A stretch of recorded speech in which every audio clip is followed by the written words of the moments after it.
ગુજરાત થશે પાણી પાણી, સાબરમતી અને નર્મદા નદી વહેતી થશે બે કાંઠે. હવામાન નિષ્ણાત અંબાલાલ પટેલે આગાહી કરી છે, જે અનુસાર 26 અને 30 જૂન તેમજ જુલાઈના પ્રારંભમાં બંગાળની ખાડીમાં લો પ્રેશર સિસ્ટમ સર્જાશે, જેને લઈ ગુજરાતમાં ગાજવીજ સાથે વરસાદ વરસશે. મધ્યપ્રદેશમાં પણ ભારે વરસાદને લઈને નર્મદા નદી બે કાંઠે વહેતી થશે. અમદાવાદમાં હળવોથી મધ્યમ વરસાદ વરસવાનું અનુમાન અંબાલાલભાઈ પટેલે વ્યક્ત કર્યું છે.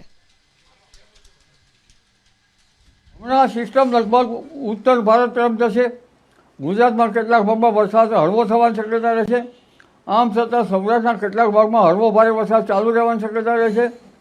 આ ઉપરાંત અમદાવાદ, ગાંધીનગરમાં પણ હળવો ભારે વરસાદ ચાલુ રહેવાની શક્યતા રહેશે. ઉત્તર ગુજરાતના કેટલાક ભાગમાં ભારે વરસાદ થવાની શક્યતા રહેશે.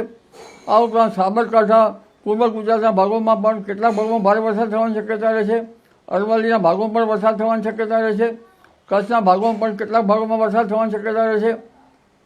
પણ ઉલ્લેખનીય છે કે સામાન્ય રીતે બપોર પછી ગાજવીજ સાથે વરસાદ થતો હોય છે, એટલે ગુજરાતના ભાગમાં વરસાદ તો લગભગ 22 તારીખ સુધીમાં રહેવાની શક્યતા રહે છે.